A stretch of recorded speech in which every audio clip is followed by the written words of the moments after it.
Eh, tahun lalu 2018 akhir sampai ya nggak setiap hari, nggak setiap saat sih Pak. Saya sering berdiskusi dengan suami saya. Ya. Kalau hidup kita ini masa sih kayak gini-gini aja? Ya. Saya berpikir bukan tentang sandang pangan papan, bukan.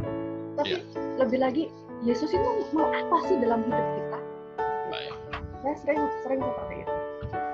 Nah, ketika itu tiba-tiba ada teman saya ngajak pelayanan di Sanglah, berdoa untuk pasien di Sanglah. Baik. Nah, di situ saya ikut, saya belajar, dan itu adalah pengalaman saya pertama selama saya menjadi Kristen untuk melayani di Sanglah. Ya. Terus kemudian tertarik melayani ya? Di situ suami saya bilang, kamu sekolah aja teologi ya, nanti ajarin saya juga, gitu dia. Jadi itu suami saya yang mendorong saya untuk sekolah teologi. Ya. Oke, kenapa nggak bilang sama suami ya? Suami ikut juga begitu?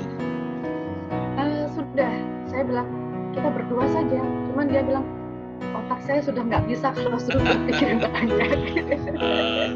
Suami kerja di mana, Bu? Suami saya sales, Pak. Sales. Oke, mestinya Ibu bicara, harus suami yang ngajarin saya begitu. Ya, cuman dia tetap bilang kamu saja yang sekolah, saya yang biayain, nggak apa-apa gitu. Oke, puji Tuhan. Berarti Ibu yakin banget ya mau melayani Tuhan ya? Ya, saya mau belajar, Pak. Saya berdoa supaya di kampus kita banyak aturan loh. Ya, ada peraturan-peraturan cukup banyak yang harus kita siap ikuti karena kita dibentuk sebagai hamba Tuhan ya. Ya, ada banyak hal yang mau kita pelajari, tidak hanya pengetahuan ilmu kita aja, tapi juga ada etikanya atau praktik pelayanannya, jadi hamba yang bagaimana, pokoknya digembleng banget deh. Kira-kira Ibu siap mengikuti aturan? Siap ya? Bersedia, Pak. Ya.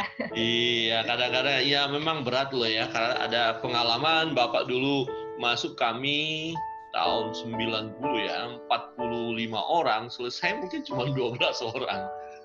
Ya, masuk dengan Pak, karena seleksi ada yang nggak kuat, ada yang ini, gimana ini aturannya begini, apalagi yang pagi khusus yang belum berkeluarga harus di asrama.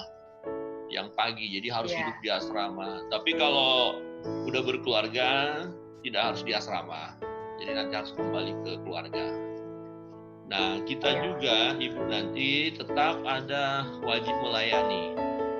Ya, nanti akan kita bicara lebih dalam lagi untuk itu ya. Yang penting siap untuk mengikuti peraturan, Bu ya. Ya, siap. Nah, jadi untuk pembiayaan kuliah ini bagaimana rencana Ibu? Kapan hari saya sempat WA sama Pak Johan. Saya minta keringanan untuk biayanya, saya minta dibayar 3 hari. Ya, suami siap mendukung ya. Tadi suami dorong juga ya. Ya, kita melayani di ladang Tuhan ya, yang tekanan utama kan iman.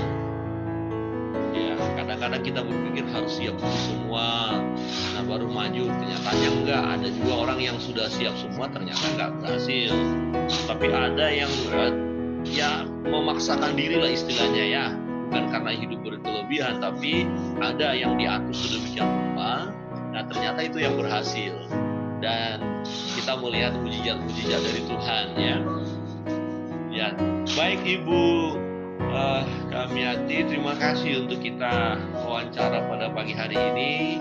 Saya diberkati juga dengan kesaksian Ibu. Tetap semangat, karena satu hal yang kita yakini, ya kita melayani Tuhan karena memang dipanggil oleh Tuhan, bukan karena emosi, bukan hanya perasaan. Karena ada yang dipanggil juga, ada yang masih mengelak, masih nanti dulu begitu. Tetapi setiap orang yang meresponi panggilan Tuhan itu adalah tindakan yang terbaik ya Bu ya. Iya. Baik, terima kasih kita